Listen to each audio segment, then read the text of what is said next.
Hello! Hello, hello, hello! Magandang araw at magandang buhay. At panibagong vlog na naman si Bonsai Tanglumpo. So natatandaan nyo ito. Ito yung ating pinakapit sa bato noon na ugat. Yan o. So hanggang ngayon nandyan pa yung kanyang mga alambre. Yan. So masukal na siya. Kailangan na nating gupitan upang sa ganon yung mga nasa ilalim na sanga ay masinagan ng araw. Kasi kung hindi masinagan ng araw, mamamatay ito. Okay? So kailangan na nating gupitan ito. So let's start. Gupitan time ang mangyayari sa kanya. So kailangan na nating gupitan dahil ang ibang sanga na nasa loob ay humina. So kailangan nating tanggalin yung mga dahon. Okay? Balik ulit sa kalbo time. Ang pinakapaboritong ginagawa ni Bonsai Tanglumpo, ang pagkalbo. Agoy, agoy, agoy, agoy, agoy. Mas malinis ito kapag ito ay kinakalbo natin. Mas kita yung kanyang mga sanga para malaman natin yung mahinang sanga, yun ang ating palalakasin. So bago ang lahat, para masundan nyo yung kanyang kwento, throwback muna tayo. Ipapakita muna natin yung kanyang itsura bago natin nabuo ng ganito. So ito yung kanyang itsura noon. Pinawild muna ulit natin ito bago natin galawin. Agoy, agoy, agoy, agoy. Pinawild bago galawin. So after nating maayusan, ito na yung kanyang itsura. So ito ay ilalagay natin doon sa bato dahil ito ay reverse tapered. Mas malaki yung pinakapuno. Yan. So lalagyan na natin ng bato upang sa ganon para siyang nakakapit. Agoy, agoy, agoy, agoy. Buti pa ang bonsai kapag pinakapit sa bato, kumakapit. Hindi kagaya ng pag-ibig mo sa iba kumapit. So nakita nyo kung paano natin ginawa mula nung binuo natin hanggang sa pinakapit sa bato. At ito na yung kanyang itsura. Mas lalong gumanda ang ating halaman. Yun. So ito na siya ngayon after ng mga ilang buwan. So kailangan ulit nating ayusan or gupitan or linisan yung kanyang katawan dahil ito ay kinakapitan rin ng mga punggos. Yan.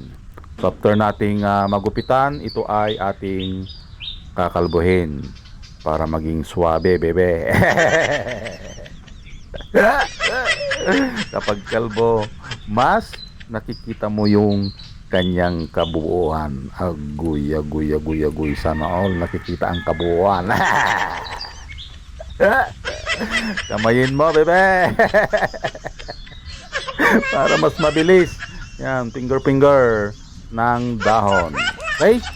So enjoy lang sa panonood hanggang sa matapos nating ayusan at linisan ito.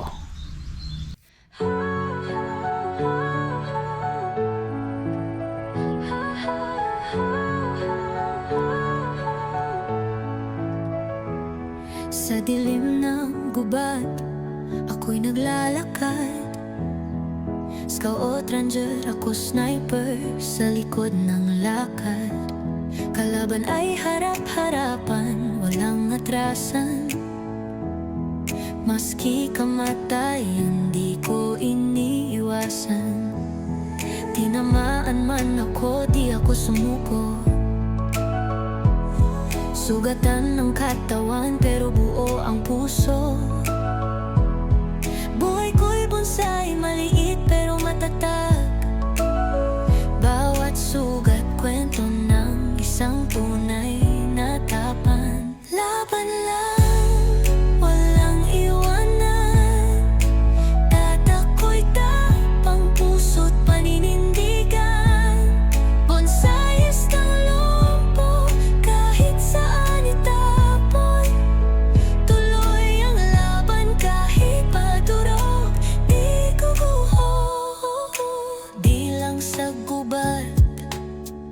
swerte sa buhay.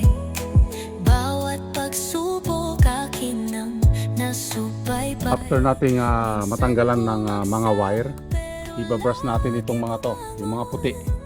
Yan, oh. Yan, dapat matanggal yan. Yan, mga puti na yan. Yan ay isang fungus.